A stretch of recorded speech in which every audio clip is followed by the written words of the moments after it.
Once again, good evening, folks, and welcome to another edition of TalkSports, where we speak with the movers and shakers in sports, the sportsmen, sportswomen, and administrators of past and current. Well, this week, our guest is former national volleyball player, level 1 track and field coach, is also a cricket umpire, and a coach of cricketer Emmanuel Stewart. He's currently the secretary of the Carriacou United Cricket Board, the organisers of cricket, the Sister Isles of Carriacou and Petite Martinique. Well, Anderson Matheson, aka Leftist, joins us live from the Sister Isles of Carriacou for this evening's program. As I welcome and say good evening to you, Anderson Matheson, also known as Leftist. Good evening, Michael. Good evening, Michael, and to all the viewers and listeners of this TalkSports program. Okay, and thank you very much, live from, and just by way of clarification, you're actually in Hillsborough, exactly where you are? I'm in 6 Roads, Carriacou at the moment. 6 Roads? 6 Roads. Well, yeah, like in middle of Carriacou. And when you say 6 Roads, you talk a lot about Parang. You hear Parang, you know. That's the home of Mecca of it. Okay, then. Okay. All right. So, how are you coping? How have you been coping, especially with the pandemic? Well, it's been challenging. You know, sports has been a big part of my life, and now because of the pandemic, we cannot go there and engage in sport as we used to and we want to. So it's a bit challenging, but with life, every challenge is you have to cope with it, how to cope with it. So I'm coping by going into the land, doing some farming to occupy my time. Well, it's interesting that so many people I've been speaking to and who are involved in sports, and somehow there is some aspect of agriculture in that, you know. Whether those Patrick's. Go ahead. As sports people, we're active, and you have to find some activity to keep you occupied. And farming is hands-on doing it. So I guess that's natural. And I grew up in farming. My mom is a farmer. That was sent me to school, all my siblings to school. So it's part of me also. Yeah. Well, it's interesting because most times we either the sportsmen and women have been speaking to, there's always this farming aspect, that's the agriculture, and to some extent culture as well. That's why I basically want to ask you, so many hats you were or continue to wear, sportsman, administrator, entertainer, and then I wanted to say more, but I must put in agriculture as well. So Anderson, how did you start with such deep involvement in sports and by extension the culture and all these other things that you're actually speaking about? Michael, growing up in the village of 6 Roads, we were very involved, a very active community as a child growing up. We didn't have no established or sporting or cultural group, but we, as players, as kids in the area, we would congregate close to the primary school every afternoon playing cricket or football, whatever was in season, rundles, whatever was in season, and we started there. And after the game, when the sun goes down, you'll get into the cultural aspect. You start singing, dancing, and that's how I got into it as a young boy in the village of 6 Roads, because we're very cultural, very sportish, and so I got involved in it from a very young age. Oh well, that's quite remarkable. But specifically in terms of sports, because we know you as a former national volleyball player. But how have you been able, especially in Carriacou, where over a period of time we know that there has been talk about the non-involvement of folks from Carriacou in terms of the national representation, national teams in particular, whether it's football, cricket. But we have seen over the of recent. And you probably one example, we have seen Sebastian Steele in terms of boxing, even Emmanuel Stewart in cricket. And then there have been one or two in track and field. But by and large, there has always been a call that there should be more involvement for Carriacou in terms of national representation. So how you got really involved and being selected on national team as well? Well, after the revolution, there was this young man from Carriacou named Alfred Charles. We call him Peter. He was studying in Cuba. And after the demise of the revolution, he finished his course, came back into Carriacou, and was in charge of coordinating sports in Carriacou. And he introduced volleyball to us. I mean, a few guys used to be playing around with it, but not on a formal level. But he introduced it to us formally. So we started playing volleyball from a very young age, teenage boy. And we started entering the national competition. And then around 1988, I moved to Grenada to, at the time, National College. And I joined one of the local clubs in Grenada, which was Renegades, and started playing. And from there, 2 years after, I was on the national team. Okay. Unfortunately, I joined Renegades and not Acer. Surprisingly, at the time, when the Caribbean team going to Grenada, most of the guys on Renegades were guys that I knew. I mean, I knew more closer, you know, like Zaki, Bernard, and the Lynch boy, Denzel, and them guys. So I was closer to them, so I easily joined it. But after I got closer to guys on Renegades like Wayne Bob, Nat, Raphael Brafton, these guys, so we became real close. Right, yeah. Because I was once part of the Aces Club with Michael Robertson, Mackie Griffiths, and company. Yeah. But I suppose as volleyball in particular, you know, how, and you know, for those who probably don't know, the position, and you know, not a sport that is not, I wouldn't want to say widely played in Grenada, because while there has been the demise of the club competition, I think there's some level of participation, especially in the schools, you know, the independence volleyball tournament and things like that. So, but how, for junior tenure, you have been able to maintain some level of competitiveness and even, you know, national representation? Well, it was interesting at the time, because we started playing in Carriacou here, and we didn't have lights on the court at the time. Right. So you had to get from work. You had to go and get an early sweat. So by 6, it started getting dark. What we used to do after in the dark, we will still knock bounce around the ball, make sure that we have our footwork going, and that really got me into it. But when I got into Grenada, as is I did, I remember I even went to training. And it rained, so many guys didn't come. And me and him was on the court for like 2 hours. He was showing me some little drills to do to improve my game, and from there I just keep going, improving my game until I got to the point where I was one of the leading spiker in Grenada, blockers, front on the court, up front on the net. I was a very dangerous player. Yeah, well, especially with that sort of height too, you will be. Yeah, but you still think there is this interest for the sport of volleyball? I mean, you're not playing competitive, but is there still interest? There is an interest, but I think more for the beach volleyball. A lot of people more like go to the beach, can play on the sand. Some guys like to dive about, so the science are nice to dive about. There's an interest for beach volleyball. I think once you get involved and you get a love for the game, then you can transfer back onto the court or to the grass. But I think there is an interest for beach volleyball around. Yeah. Leftist, apart from volleyball, I know you know, also involved in other sports, including cricket, and you're qualified umpire. You also level 1 coach in track and field, and you also do some coaching in cricket itself. How do you manage all these involvement? And by the way, your routine in terms of traveling from, you know, Carriacou to the mainland and back and forth, especially during the hectic sports season? Well, it became part of my routine. For example, my first love in sports is cricket, and it still is cricket. I grew up loving cricket at the time. West Indies was the peak, was at our peak. So I grew up loving cricket, and I remember telling guys when I was young, I'll play for the West Indies. Unfortunately, that didn't materialize because of circumstances beyond my control. We didn't, at the time, grew up in Carriacou playing cricket. There was no coaches to help you develop whatever little talent you have.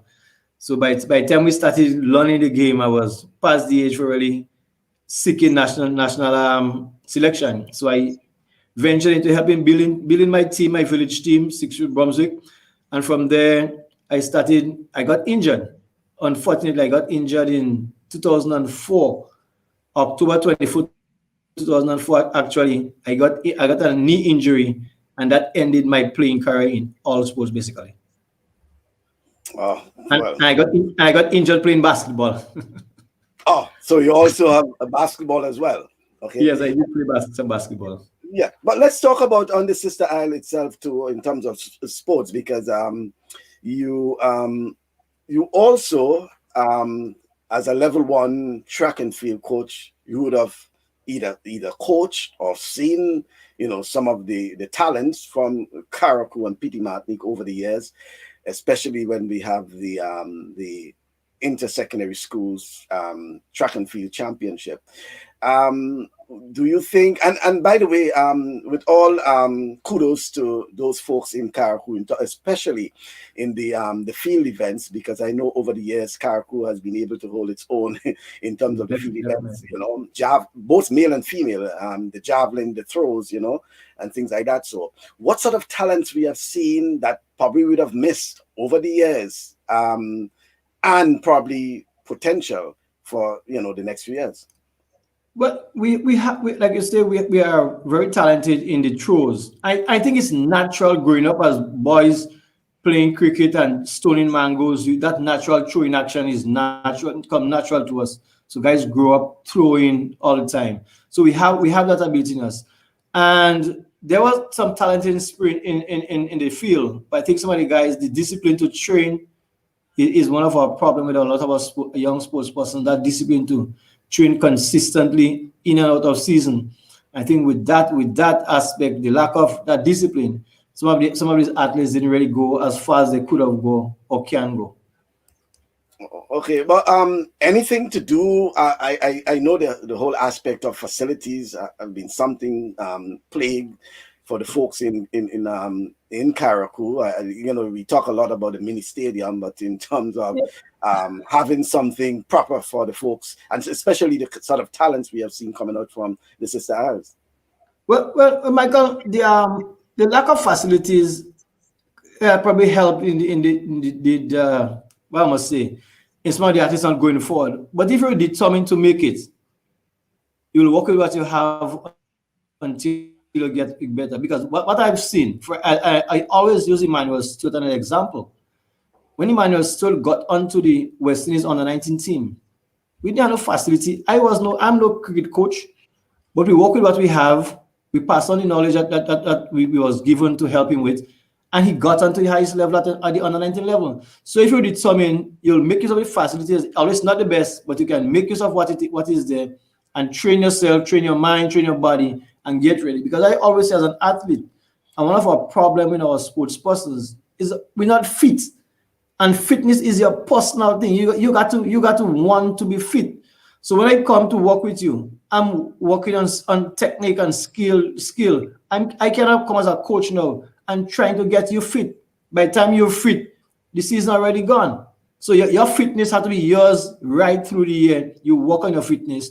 So when you come to a session, we work on technique, strategies, or some skill.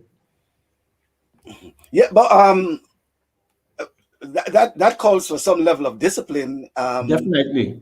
As you said, commitment, and discipline. But in the you have to want it. You have to want it. In the context of so many distractions, to how do you keep these youngsters, disciplined and committed to the cause? Well, what I know as youngster growing up myself, right? What we did to keep fit, we played all sports. We played all sports. I played soccer, I played basketball, I played volleyball, I played cricket, I run track and field. So fitness was never an issue for us. We was always fit as kids growing up, always fit. So whatever little coaching sessions we had, whatever little techniques that we showed, we was already fit and ready to participate. But a lot of our athletes now, persons involved in sports, they're involved in sport, but they don't want to do the hard work, the training. They watch other sports on TV and want to practice all the fancy stuff. But to do the fancy stuff, you have to practice it and do a lot of work behind the scenes when nobody is watching. Do all the hard work. So when you go to perform, performance becomes easy. But a lot of our young athletes don't want to do the hard work. Okay.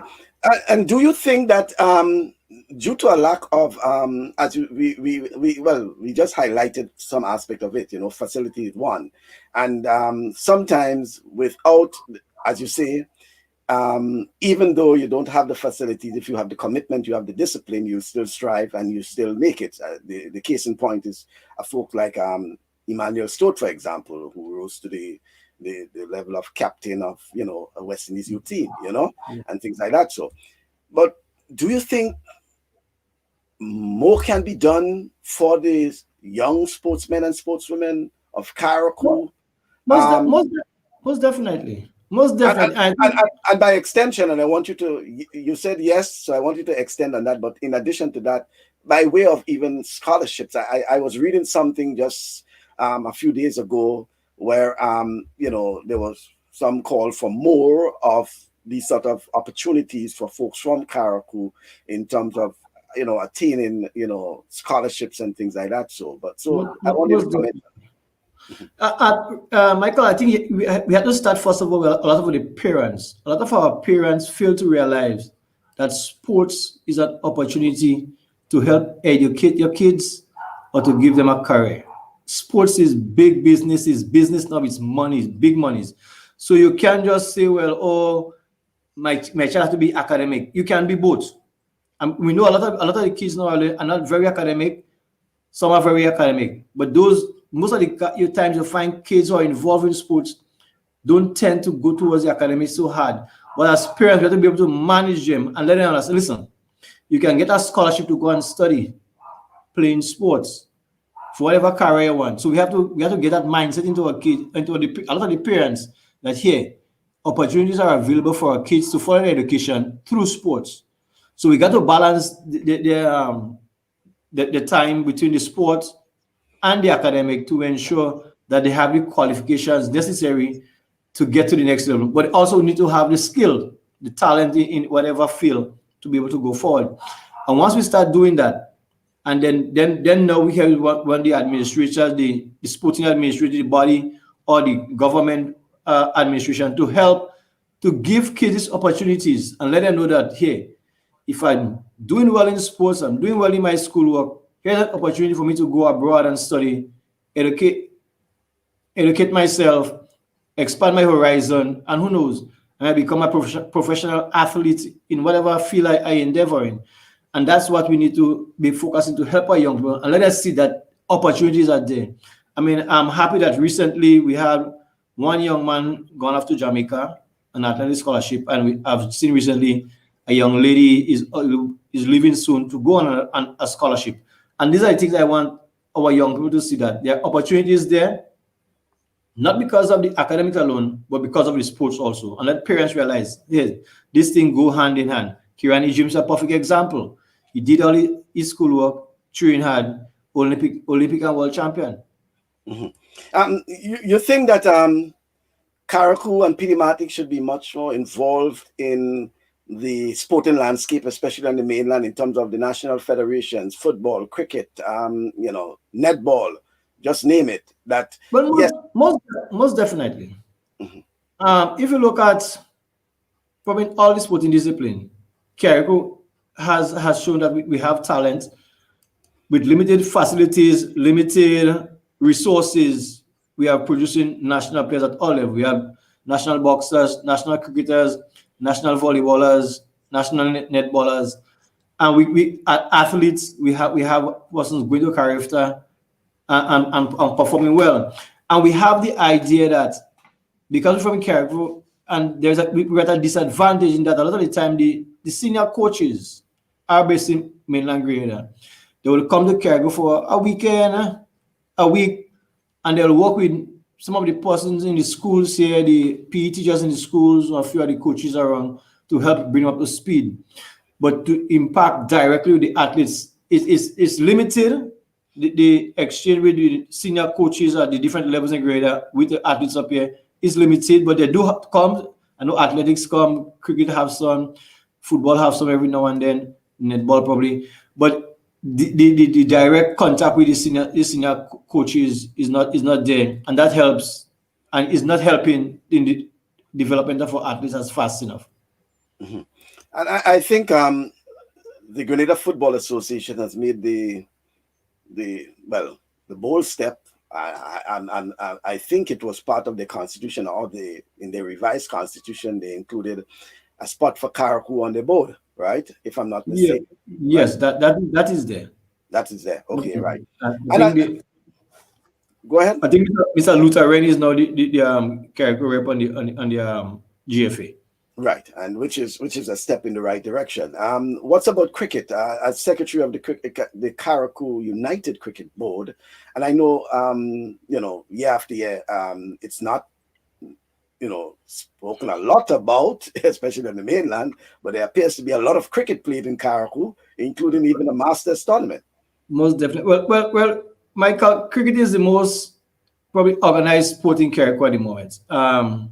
We as a board, the Carriacou United Cricket Board, we came together in 2001 to form this Carriacou United Cricket Board.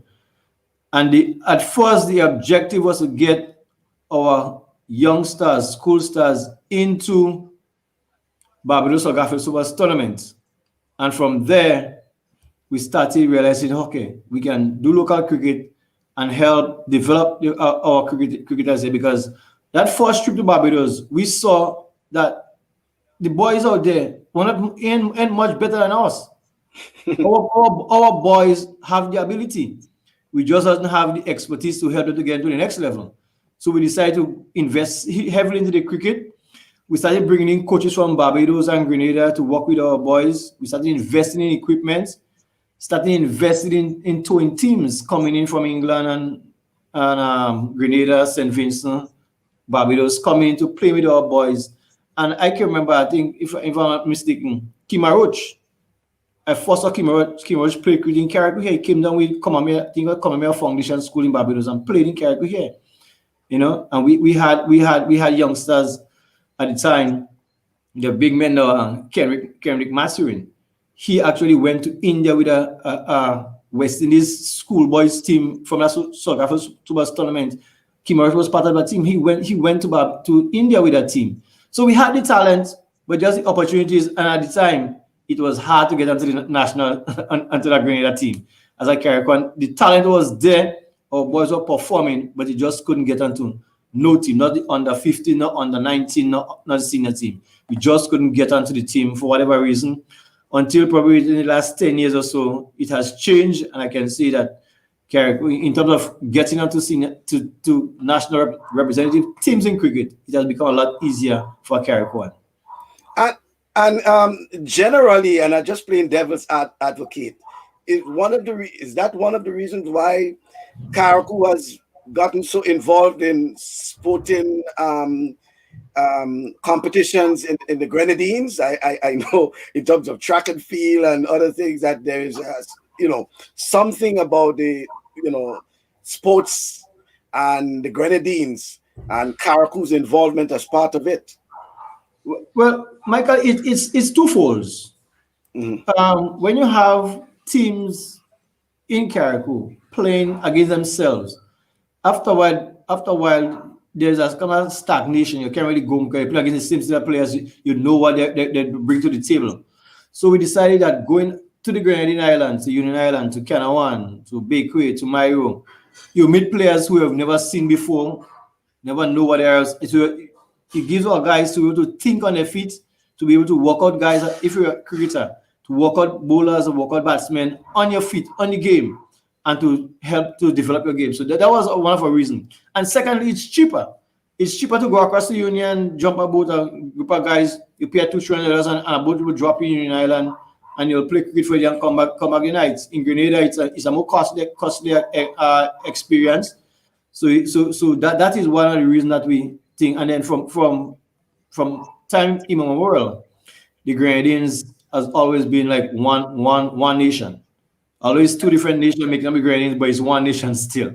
The Grenadines, we were own little independent nation in between the mainland St. Vincent and mainland Grenada. Because some of the same companies we're hearing from, we hear about Grenada. Guys in Union and Bakeway complain the same way about St. Vincent. So we're unique within the Grenadines Island. So we have that uniqueness. that from in all aspects of our life, the culture, seafaring, everything is there. So sports is just the next avenue. I hope it's not a license for St. Vincent to make a bolder claim for Carriacou. Yeah, but you know, the whole issue of you know, the logistics, and that's what I you know, I wanted to ask you about in terms of the challenges from the folks of Carriacou in terms of the integration of sports on the mainland in terms of the logistics. You know, what as someone as you who have been doing that for so many years, the back and forth, what you hoping could be done in terms of even some sort of concession for sportsmen and sportswomen and administrators who do that, you know, so many times in a particular year? Well, what, for example, most times teams from Carriacou come into Grenada, their house at the stadium, upstairs the stadium, and sleep on mattress, and it's not the best accommodation. You know, since I know myself as a sport person coming to Grenada, that's how we bring us, whether it's GBSS or Boca, get some mattress, send it for us, and we on the floor. And that I think that has to change. When sports person travel, I think the accommodation should be a lot better. So some sort of kind of hostel should be set up for guys to have a decent bed. Guys could lie on, rest yourself, so that you can have a good night to perform. Secondly, the traveling.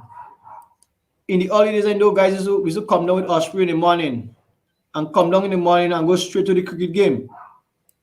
You know, you come down with Osprey, leave Carriacou 6 o'clock in the morning, reaching Grenada by 8 o'clock, and a game's at 9:30, 10. So if the game is in Grenville, you come and drive for another hour to Victoria Park and get ready. And it's not the best way to see persons perform. And that used to happen a lot in the past. It is not happening as much now, but it's something that I think in the past that has helped to a lot of the sports really want to come to Grenada to perform because it's too hectic, too challenging. When you come in, you come off the boat, you're not feeling well, you have to go and play and this kind of things. And then you're driving from St. George's to Victoria Park or Progress Park in Grenville to go and play a cricket game. It's not an easy task mentally and physically on the body. Mm-hmm. All right. If I may just add, Dwayne Gill is saying we have seen an increase in the number of cricketers from Carriacou going on to make national teams. This is largely due to the contributions of Leftist, Devon, Matheson, and other coaches at the Carriacou United Cricket Board. They have done a very good job with little resources. If we can find a way to deal with the challenge of transportation, we believe more players will come through. Leftist?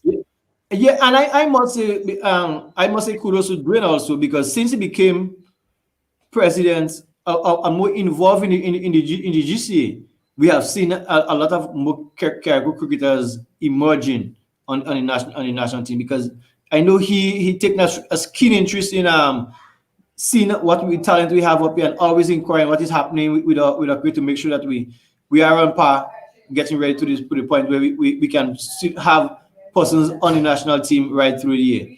So kudos to Dwayne and the team at GCA. As like I say, for the last 10 years, it has been a lot easier for Carriacou to get onto select teams, national teams in Grenada. Yeah, and you know, even before Dwayne posted that, you know, is something I think of recent. You would say that Carriacou has had good representation at the various levels in national teams, especially in cricket. Most definitely, especially under 15, under 19, especially. Yeah. We had a few guys. Well, Emmanuel is on the senior team, but we had a few guys on trials for the senior team and really breaking through. But I think sooner or later we're going to have a few more guys getting onto the national team. Mm-hmm. And what's about the grounds? Just one. Well, the grounds is still a challenge. It's a challenge, and the challenge is because of equipment. Because we have one ruler in Carriacou for grounds for cricket, and we have three grounds basically. We play cricket on, and one ruler. So you know it's a challenge to move from one ground to the next, and this kind of thing. So the challenge is equipment. But I think we have some competent young staff who do once they're given the equipment and time, they produce good cricket wicket and outfields. And during the Masters tournament, you'll hear, because it's a private tournament sponsored by Hotel Arena, so they invest and bring some additional equipment for the young staff. And all the teams over the years, you commend the staff, young staff, for the work that they do on the pitches itself, the wickets itself, and the outfield to have tremendous success and good cricket during that Masters tournament. Is it so much a challenge for you, leftists, in terms of knowing the rules and applying them, as probably whether you're officiating in volleyball, as a cricket umpire, officiating in track and field? I mean, applying these rules, how challenging it is for you? I think once you know the rules, you need to practice them, so it becomes part of you. Knowing you can know the theory on paper, you can know all the rules, all the regulations, everything to know, but you need to practice, And one good way of practicing what I do, especially for cricket, anytime I'm watching a cricket game, I make the calls, like LBW and these kind of things. I make the calls. I try to make it in real time as the game is happening. A ball might hit a batsman and I might see my missing leg, hitting outside the off stump, hitting outside the leg stump, and this kind of thing. So you try practicing as much as you can. Also, I do little school games to help sharpen your skills. So the more you practice, is the better you get to apply the rules, so that when you get to a bigger game, it's second nature to you. You know it and you can apply it. Is the practicing anything similar to the parang? You say practice, and I know you have to do a lot of practice. Yeah, definitely, because parang we do a lot of practice for the string band music, parang music. Once we prepare material, we go nights after nights practicing, making sure we have everything in line, to ensure that at the end of the day, when we go out and perform, we can give a masterful performance. So it's practicing in life. As everything you do, you gotta practice. Practice, make prominence. Leftists, you have really given quite a lot to Carriacou, not just in sports but in culture as well. Because as we speaking to you as a former national volleyball player, level 1 coach in track and field, cricket umpire, cricket coach. I'm also a national IWF certified official also. Right, and a certified. But then you also a Calypsonian, and when I say a Calypsonian, an accomplished Calypsonian, definitely, by standards, parang entertainer. I mean, how again? And not forgetting, when we started off, a farmer too, how do you find time to put all these things into perspective and to keep going and going and going and, just probably adding? Time management, you have to make time for everything. Everything has its place, because like I say, the entertainment part, the cultural part, and in Carriacou, we have seasons for everything. So you have to, some of the seasons intertwine, because the cricket and athletics can intertwine with the Calypso, because the first part of the year we have the Calypso, Carnival in February, we have cricket, we have athletics during that first part of the year, and then as we go on down to the end of the year, we have football, we have the parang, and so you have to manage it, because but once you know what time is it, what is coming up, you prepare yourself and make the necessary adjustment to your schedule to ensure that you can participate and give 100% in whatever you're doing. But in a small environment in Carriacou, I mean, isn't it overwhelming that, almost every night you may have to be out and about? No, there are times it's challenging, but it's not overwhelming, because once you're doing something you love, again, it's easy to do. It becomes easy on you because you enjoy doing it. So once you go out there and you're doing it, it becomes part of you. So yes, there will be tiring nights, but next day you up and once you rise in the morning, you're energized and ready to go again. So that's it. And then, like I say, once you're doing something for love, it's easy to always get that energy to go out there and do it. Okay, let's talk about some of the talents that we should be keeping eyes on coming out from Carriacou and PD Martinique across the board in terms of whichever sport, whether it's football, cricket, track and field. Who are some of the talents we should be looking out for? Okay. Well, like I was saying, there were a young man who had gone off to Jamaica, Zane McFarlane, an athletic scholarship.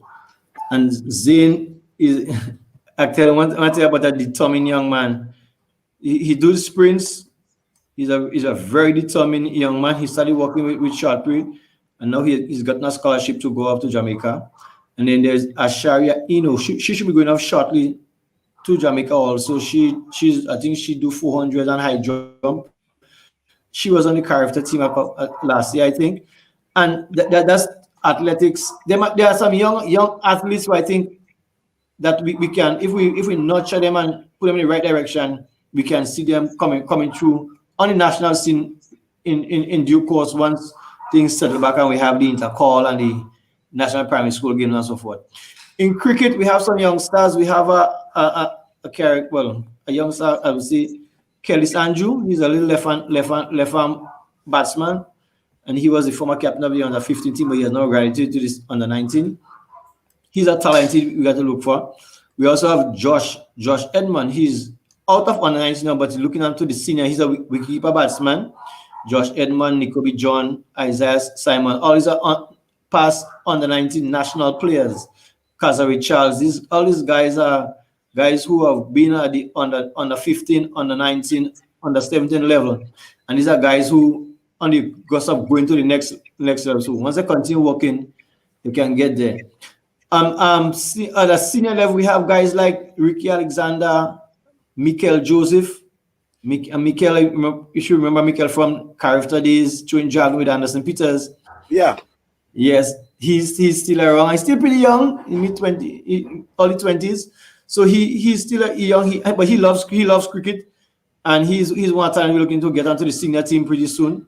He has the ability as a batting all-rounder, a very excellent fielder, and we have that ability. In soccer, we have quite a number of young talent. We have Dione Williams, Dequan Alves, the young fella from Petit Martinique. What's his name right now? I can't remember his name right now. But there are quite a number of young talented footballers. Same Isaiah Simon in football, and we have also there's a young lady, as Dequan's sister. She's also in track and field. She does shows.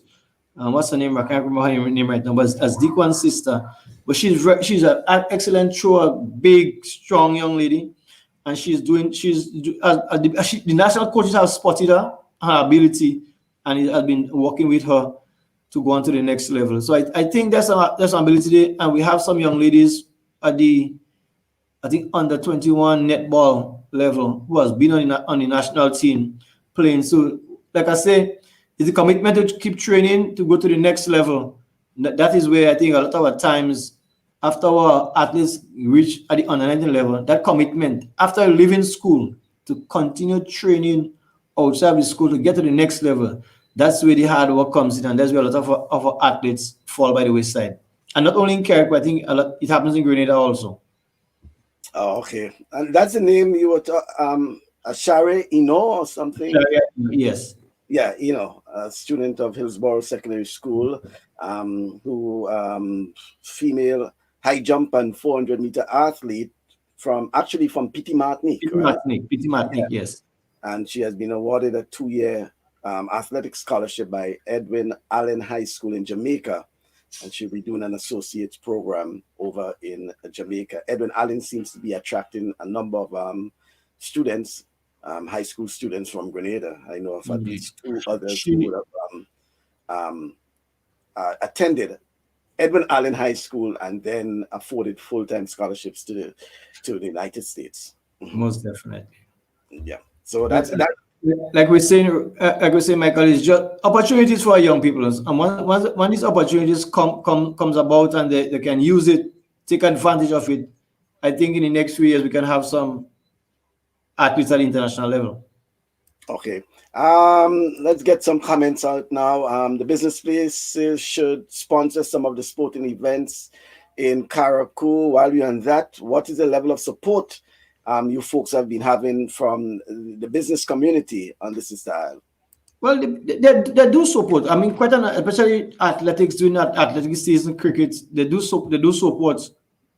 These are two main sports they support. I know that they do also some support to the boxing association, because there's a vibrant boxing association now with Sebastian Steele and the team. But the businesses that they do contribute, and if you look at during the track season, almost all the schools are sponsored by one of the local businesses in Carriacou. I know for a fact Hillsborough Secondary School, Paddy's Enterprises, one of the sponsor. It's an annual sponsorship they have there. And some of the other schools are sponsored by other businesses around. In Carriacou, like I say, it's not that the market is not a big market, so whatever little you get from these businesses, you accept it. And then you do go on to mainland Grenada. We know the Grenada Trade Center sponsors Harveyville Government School, also in track and field. So some of these businesses, they do their parts, but at least, as we always say, more can be done. Mm-hmm. Another one, enough respect to Leftist for his contribution to the sporting and cultural life of Carriacou, P.D. Martini, and Grenada. That's coming from Toro. Leftist, with two secondary schools on the island, in Carriacou in particular, so therefore, folks would have either attended Hillsborough or Bishop. Is there a serious rivalry among the schools? Not really. I mean, you come on an afternoon and see the guys training. Most of the time, they train and you're not sure which school is attend. They attend. As you get closer to the competition, you know the teams will get closer together. But general, you see guys come in the park on evenings and train. And they'll train with each other. And I know short periods we working with a number of athletes from both schools. So they're there. But when the time comes as you get closer to competition, you know, natural adrenaline rivalry comes in. But it's not a serious rivalry in terms of Hillsborough Secondary and Bishop's College. It's a rivalry on the day of sport. But after that, we're good again. Yeah, well, good to know that they actually train together at times. And I know you mentioned the name about twice or three times. Shotpre himself has been making a lot of contribution to sports as well on the sister island, right? Definitely. He did some work with a lot of our athletes in athletics, and then he well, last year he didn't do it, but he ran a football competition also. And he's involved, you know. He's involved, you know, just talking about it. He gets out there and he's on the field with the athletes, working with them. And I'm going to tell you, he can push them. He pushes them. Mm-hmm. You know, I mentioned, and I will get back to sports in a while, but I just wanted to get in that because, you know, I mentioned in the introduction your involvement, you know, in terms of culture, the calypso and parang in particular. So I just want to spend just a little EDBs on the whole issue of parang, especially for those who are listening. You know, how you folks, Leftist and company, do get to, you know, sit down and come up with your lines for your annual parang banter. How do you? Well, Michael, is what happens throughout the year in Carriacou. You'll be around, you're hanging out on the block, and you hear, oh, you know what happened with this fight? What happened with this guy and his girl? What happened with this fight in the shop? So we get the information and we put together, and the idea is to make it humorous, you know. So you get together, there's like 2-3 guys. Sometimes you alone get an idea, you write it down, you run one of the other band members and see how can we nice this up to make it fun, you know, because at the end of the day, you don't want to really malign people and be malicious. To me, parang is about fun. I mean, some people take it very seriously, but it's fun. And as far as I'm concerned, when the parang season, Christmas season done, it's all over, because I write hundreds of parang verse, and believe you me, if somebody and play it back to me, I don't know it, because as far as I'm concerned, when the season is done, it's done. But you agree it's part of the culture of the society. It's a serious part of our culture, And we grew up in, like I see people like me, I grew up as a child hearing these guys coming around 2, 3 o'clock in the morning, 1, 2 o'clock in the morning, and you hearing this sweet music, man, and you gotta get up. But your kids, you can't go in the front and open the door, you gotta stay behind. And when the parents open the doors, the door open, you first person out is you. You got to be in the thick of everything to hear what's happening, to see what's happening. And we grew up, once you grow up in that culture, grow up with that love, you're going to get involved with it and try to pass it on to the next generation. And you think the parang, string band, those sort of things should be, put onto the level as how they're trying to create the jab as a sort of, international showcase for Grenada. So too should be the parang and string band for Carriacou. Well, the string band is whole because besides the parang, the string band in Carriacou is a whole aspect of our culture, which is involved in every aspect of our culture. Our traditional weddings, our tombstone feasts, boat launching, whatever you have in Carriacou, birthday parties, weddings, celebration, anniversary, christening, death, funeral, wake, everything, string band is there. It's part of our culture and you can't get rid of it. Anything you do in Carriacou, string band music is there to entertain you, and it has become a huge part of our culture. And I'm involved in a group now called the Culture Train String Band Group, where our aim is to really expose the string band culture, teach young kids the string band music so that when our time would have passed, there's a generation behind to take it and go forward with it. Yeah, and I saw something. I think it was last year. I don't know if it started last year or before that, but I just came across it last year where there is this. They actually a competition on the street itself.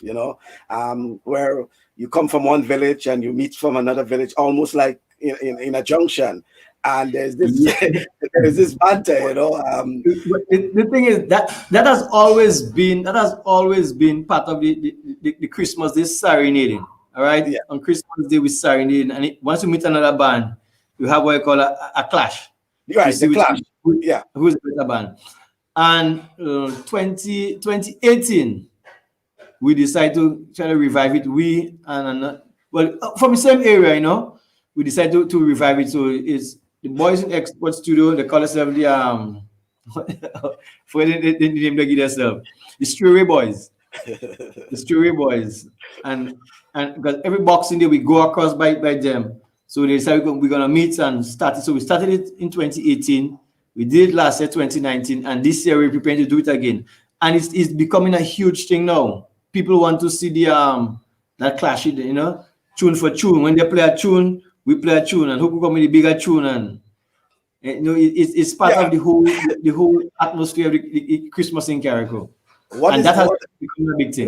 What has intrigued me most is that when it's going, the seriousness in which you folks, in terms of, it's for the folks listening and watching. Well, I watch because it's actually streaming now, Yes.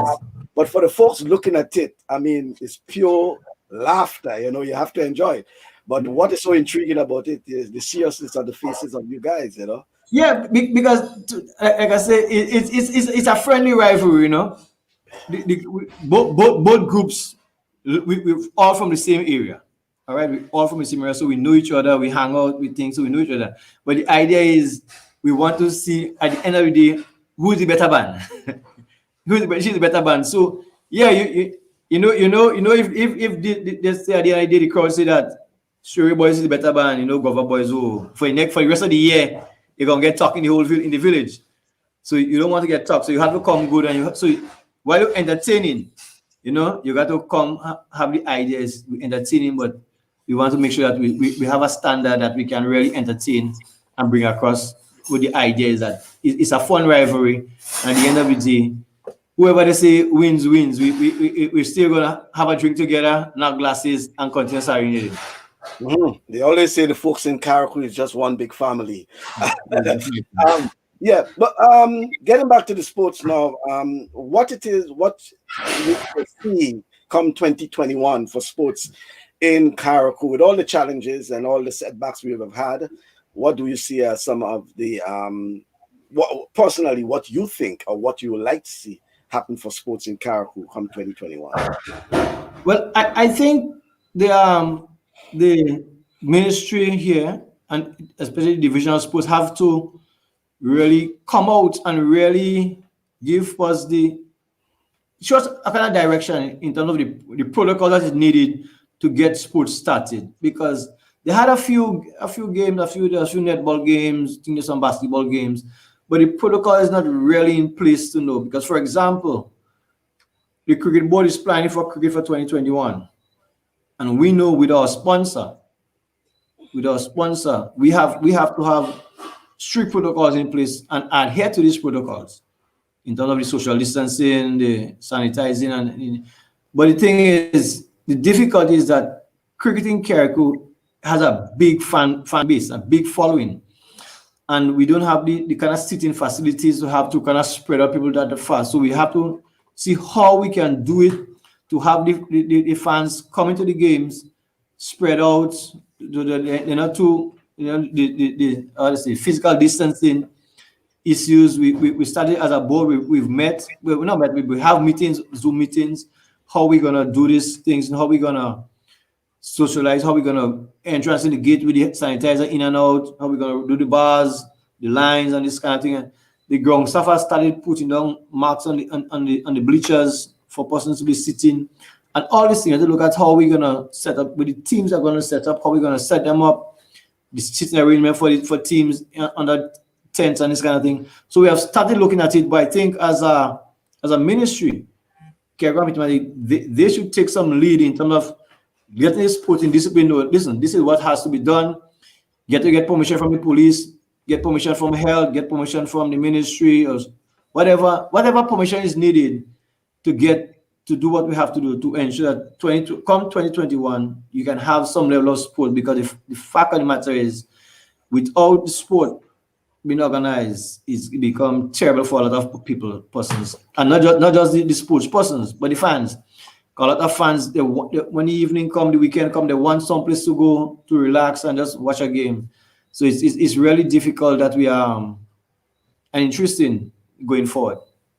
Oh yeah, I wanted to really ask in terms of the appetite for sports and the sister had. I'm glad to know that the folks are urging for something to take place. Well, right? Definitely. I mean, I heard there was a netball game a couple of weeks ago, and there was like 200 persons on the court, and there was no social distance. I didn't know that same, but I understand it was.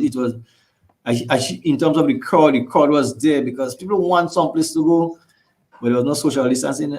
Like I say, we some of the persons are still taking our chances with the COVID because we have not recorded any cases in Carriacou, so they're still taking some chances. But the idea is we're going forward. We have to make sure the protocol is in place so that we can adhere to the protocols to ensure that we keep ourselves, our patrons and our sports persons safe from this COVID-19, because it's serious disease out there, and we don't want persons coming to the games and getting infected. And the fact of the matter is, for cricket, I know for sure, our sponsors wouldn't want the name associated with an event where these things are not in place. Okay, and you have been meeting, as you say, virtually in terms of the Carriacou United Cricket Board. What sort of, once you get the go-ahead and, things are organized, what sort of competition we should be expecting? Well, what we want to do, right? Once we get a go-ahead, we're looking at the 5th, 6th, and 6th of December, that weekend, to do a dry run, to have like a 10 festival, to dry run to see how the protocols are going to work. And because we don't want to start the tournament in 2021 and have issues. So we do the dry run the weekend of the 5th and 6th of December. And so we can see what we did, what can be improved, what we will keep there, and what we need to tweak. So that in January, when we start with the T20 tournament, which is normally sponsored by Corp Bank. At the T20 tournament starts in January, and then March we start our 40 over domestic tournament. And interestingly, this year, we only had the T20 after the place shut down. We had a number of players from Grenada coming to Carriacou and playing with teams in Carriacou, helping strengthen some of these teams and making the competition an even more interesting competition. Oh, okay. Well, that's interesting to note, and it seems as if, as you said, that with the sort of support you have been receiving from the Grenada Cricket Association and the Dwayne Gill-led administration, that things are looking up for Carriacou in terms of cricket. Most definitely, because I mean, after the success of the T20, I remember I was in Grenada with the Carriacou senior team, and Junior Murray was inquiring if he can bring up his team. I think he have a team in Grenada into our T20 tournament, and that's something as a board we have to discuss, because guys like Javel St. Paul, Ryan John, Teddy Bishop, Daryl Cyrus, Kishon Mitchell, these guys participated with local teams in the T20 competition, and they go back and talk about the crowds that was in these games and the excitement and the atmosphere. So a lot of more players want to get involved in part of this thing. So like I say, with the protocols we have to put in place, it's a lot we have to do. So that's why we have started early to ensure that when 2021 comes, we know where we're going, what exactly we have to do to ensure that these things can run smoothly. Because, guys, I mean, every day somebody's meeting me, one of the cricketers, but organize a game when we have a cricket match, when we're doing something. And for fans, they want to know when it's happening. So we're working to ensure that come 2021, we can have cricket and have it safe for everybody involved. And as a board, how have you been, ensuring that you have administrators, and in terms of the technical administrators, I should say, on par in terms of the knowledge to impart, in terms of coaching, etc.? Well, we work with GCA and Cricket West Indies in terms of training of officials and coaches. And presently, we have a number of persons who have done the level 1 coaching program. Okay, because right now the coaching system in the West Indies is good. You have to do the first aid. You must do the child protection. Then you have to do the foundation course before you can do the level 1. So we have, I think, 2 or 3 guys who have done the level 1.